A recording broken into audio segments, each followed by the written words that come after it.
Well, to be honest with you, I never had a desire to be a TEDx speaker. I mean, it sounds awful to me when I just think about it, just the pressure, the prep, being online on social media and having your message and your word go viral and everyone critiquing you and thumbs upping and thumbs downing. I mean, my first comments that I got on my video were not good. I'm just like, oh God, brace yourself, right? And so it was kind of like, see, this is exactly why I never wanted to put myself out there, because you just open yourself up to so much feedback, positive and negative. And sometimes that feedback can really start to become a driving force, whether it's to inflate your ego or even to feel like you're not good enough. And so I didn't really want to subject myself to that type of scrutiny and or wrestling with myself. But where I really started to take a different view on it was there's two things. I think my husband's always been like, you need to do a TEDx talk, get that. You have such a great message. You're such a good speaker. And I was just like, whatever.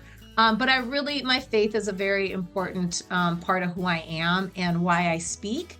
And I really felt like over the course of the last year, like God was really encouraging me to take this message that I feel like He's put in my heart and to share it with people because it can help somebody. And so trying to think about what's the best way to do that, given that I'm like almost 50, it's like, goodness, that sounds like it's going to take a while for me to kind of build up my runway to kind of be in a position where people would actually seek out me and the message that I have to offer. And so just the time constraint was just like, how can I do this most effectively and efficiently? And when I heard Taylor speak about, hey, if you have a message that you think can change people's lives, don't go to the old school route, right? Here's the new way of doing it that is going to give you way more impact. It's going to help you focus your time and your energy in the right direction and hopefully get you the results that you're trying to get, which is ultimately to help other people. After hearing Taylor's why behind why he does what he does and how he uses TEDx as a platform to help other people further their mission in life, and then researching what TEDx is and how it came about and how it really is about if you have an idea or a message that you think can transform people, it made me realize like, wow, I've been looking at this completely wrong. And this is absolutely a great platform to share my journey in hopes that it can speak to somebody else and transform their lives, which hopefully can maybe transform their family and their community at the same time. So I needed a mindset shift. And I think that hearing Taylor speak about his why behind it helped, and using that platform helped to start ruminating that, so that I delved a little bit further to understand what the purpose was behind that particular stage, and then feeling honored and like it would be a good fit or a good opportunity for me to share what I have to say in hopes that it can, do whatever it needs to do in people's lives. And the door opened and I just stepped through it. But quite honestly, it wasn't anything that I would have chosen for myself, but I'm so thankful for the process and the journey and all the support that I've gained along the way. I feel like it definitely transformed me. I literally was like one day at a time, right? Like thinking about the summit was just way too much. I mean, it was immediately would bring anxiety and fear. And it was just like, nope, I'm just going to focus on today and what I need to do today and how I can get better and what I'm doing today. Right. So it really helped me to just stay in the moment and practice being present in the moment. It really brought up, and, Taylor talks about this in the training modules, it brings up a lot of insecurities. And I think it's one of those things where you decide, okay, I need to dive into this. This is an opportunity not for me to not just about that end product getting the TEDx talk, right? It really is a journey within yourself and what is God doing in me in the process of bringing me along the way. And a lot of stuff was just revealed. I mean, things like I struggle with people pleasing, like, oh my gosh, like I thought we dealt with that 15 years ago, and all of a sudden it's like all coming back up. And so, and what was a blessing and kind of one of the hardest challenges is that I got the TEDx speaker coach team, and we talked about this last time. They were brutal. But the gift in that was that it really forced me to, again, go back to why are you doing this, right? You aren't doing this to try and get the TEDx coaches approval and for them to love you and for the people that you speak to.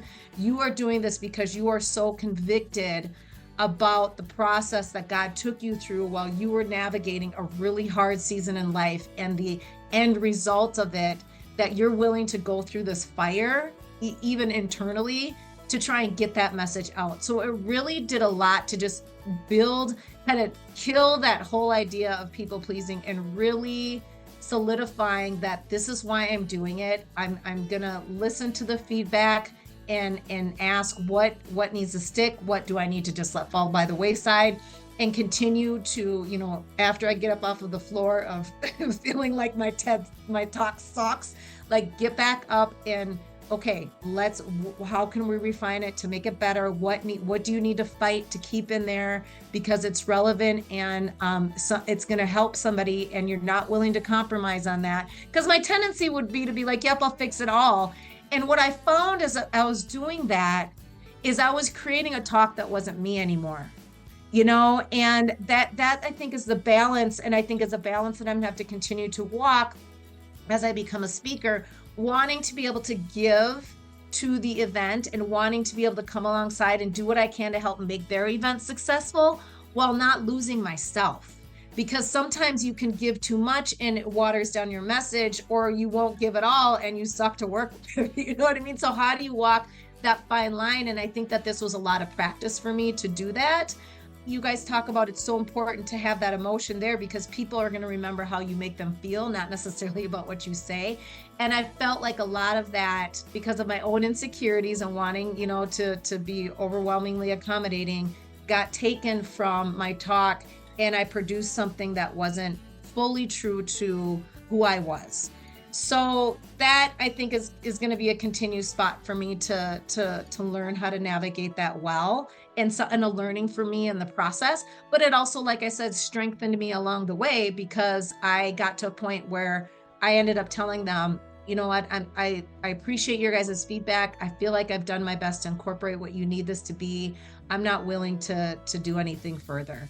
And that took a lot of guts for me to say that. And then they didn't respond to my text message. I was like, oh, are they gonna let me on stage when I get there?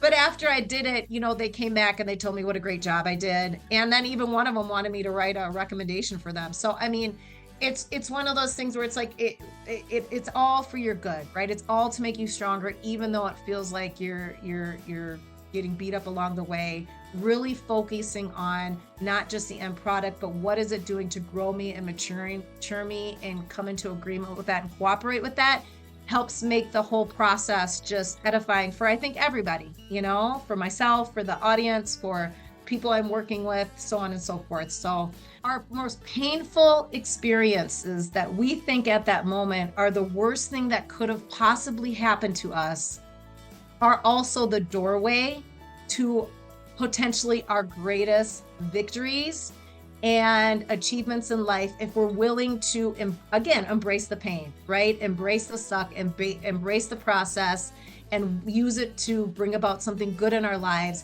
I mean, you couldn't have told me 15 years ago, when I was going through that situation, that 15 years from now, you're going to be giving a TEDx talk on this very thing and how you overcame it. You could not told me that when I was crying on the floor in the bathroom. You know what I'm saying?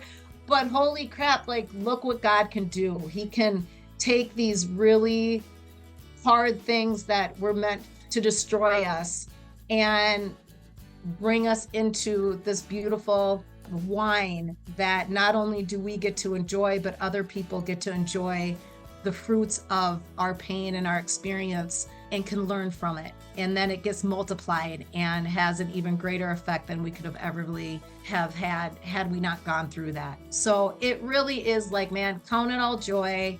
It's all for our good. Embrace whatever life brings you, because you never know where it's going to lead, and you never know who's going to get something from it. So maybe I would just say, like, I think there's so many reasons that can keep us from believing in ourselves and putting ourselves out there with our stories and our journeys. Like I've probably hammered this too many times at this point, beat a dead horse, but like, I mean, really, we are so inward focused. We're so self-absorbed, right? We don't even realize we are. And when we can zoom out of that and realize it's not about me, right? Like, who cares about me and my insecure? Like, how can this better humanity, better mankind? Who's out there thinking that, like, I'm not gonna make it, I'm not gonna get through this, I need help, I'm stuck, I'm at the end of my road, I'm hopeless? Like, if you can get out of yourself and really just focus on other people and what they may need, and how what you have internally and what you've gone through can help somebody else, and just get the focus outward, I think that can help us overcome some of our insecurities in speaking. I mean, because people talk about it, how it's like on the top 5 things that people fear most. Like, I think it's before death. People rather die than get up on that stage. You know what I mean? But speaking really is a means to an end, right? And I think we always need to keep that in mind. Is it's not the end game. Like, it's just I have a message. I have something I need to teach. I have something, like, that's the core why of why we're doing, right? Speaking is just one way to share that. There's also a lot of other ways to share that as well, but just kind of thinking of it as just another means to an end, and it's not the end game. You really just have to have the right heart posture. I think I would rather know that 40-50,000 people watched my TEDx, and 10,000 of those people, 100 of those people, 3 of those people experienced healing, deliverance, hope for another day, right? Because it just takes a couple people to start a revolution, right? It's not everybody's got to like what I have to say, but for those couple that it is for, that this could be life-changing for them, like, that's the reason why we do what we do, or at least I do. And if you can start to kind of get your mind in that frame of perspective, then you quit scrutinizing all your mistakes and all your insecurities, and how do you look at going on stage. Like, you just quit internally focusing and really get the big picture, and trying to make a difference in the world. So